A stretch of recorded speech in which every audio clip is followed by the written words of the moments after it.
2024 के आंकड़े में क्या फंस जाएगी भाजपा? लोकसभा चुनाव में भाजपा को अपनों से ही कैसे मिलेगी चुनौती?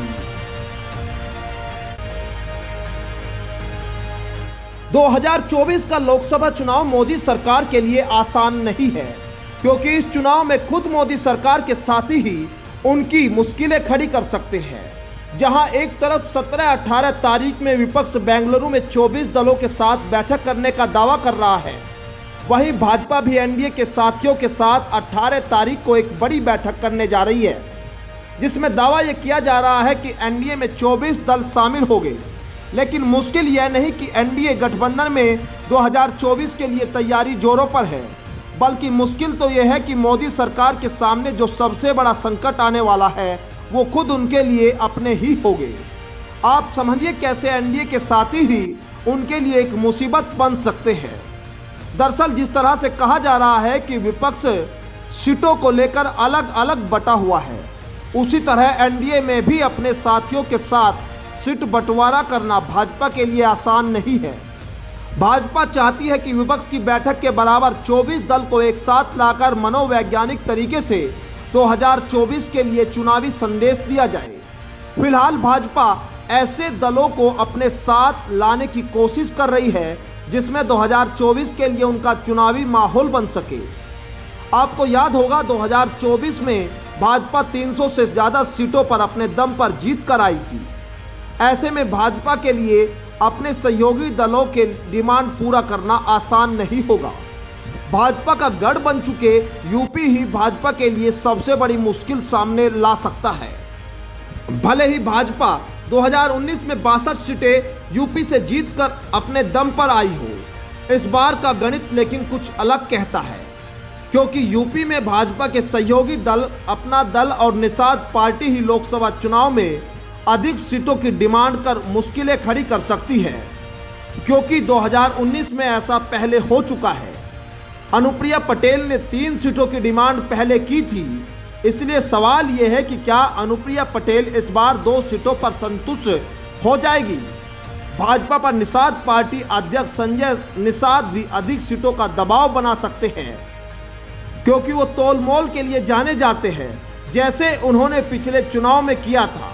वहीं ओम प्रकाश राजभर भी भाजपा के साथ शामिल हो सकते हैं, लेकिन राजभर कितना मोल भाव करते हैं ये किसी से नहीं छिपा। यूपी के बाद बात अगर बिहार की करें तो यहाँ नीतीश के बिना इस बार भाजपा के लिए मुश्किलें कुछ ज़्यादा है, क्योंकि आरजेडी और जेडीयू एक साथ गठबंधन में सरकार चला रहे हैं। हालांकि भाजपा के सहयोगी लोक जनशक्ति पार्टी के चिराग पासवान को कितनी सीटों पर मनाया जाएगा ये देखना होगा। इस बार जीतन राम मांझी सहित 1-2 दल भाजपा के खेमे में और आ सकते हैं, इसलिए कहा जा रहा है कि भाजपा की परेशानी सीटों के बंटवारे को लेकर यहां और ज़्यादा बढ़ेगी। महाराष्ट्र का हाल किसी से नहीं छुपा है, जहां शिंदे गुट के विधायक बागी बताए जा रहे हैं। शिंदे गुट के नेता तो अभी से अपनी सीटों को लेकर तैयारी करते नजर आते हैं। वहीं अजीत पवार गुट के नेता अपनी अपनी तैयारियों में लगे ही हैं, और उधर उद्धव ठाकरे को शरद पवार गुट में सेंधमारी से दोनों दल एक साथ यहां नजर आ रहे हैं। अजीत पवार गुट और शिंदे गुट 14-14 सीटों की मांग कर रहे हैं, इसलिए ये कहना गलत नहीं होगा कि 48 सीटों पर सहयोगियों के लिए तालमेल बैठाना महाराष्ट्र में भी भाजपा के लिए बिल्कुल आसान नहीं है, क्योंकि यहां तलवार अभी से खिंचनी शुरू हो गई है।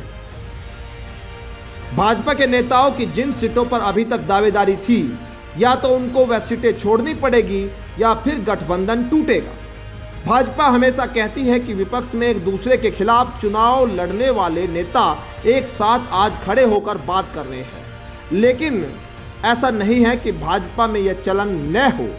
भाजपा भी उन सहयोगी दलों के जयकारे लगाने के लिए यहाँ मजबूर होगी जिनके खिलाफ वह चुनाव लड़ते रहे। दक्षिण और उत्तर पूर्व में भाजपा चाहती है कि उनका परिवार बड़ा हो। कर्नाटक में कुमार स्वामी के 7 सीटों पर बात मनानी आसान नहीं होगी। देवेगौड़ा को भी भाजपा साथ लेकर चुनाव लड़ने की तैयारी में है।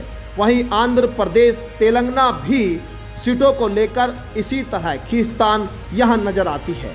भाजपा के लिए आने वाली चुनौती कैसे बढ़ने वाली है, इस रिपोर्ट में हमने आपको बताया। और कैसे इस चुनौती से भाजपा निपटेगी, ये अपने आप में एक बड़ा सवाल है। लेकिन ये कहना गलत नहीं होगा कि 2024 के चुनाव में 24 के आंकड़े में भारतीय जनता पार्टी एक बार फिर फंसती हुई नजर आ रही है। Bureau report, news 80 desk.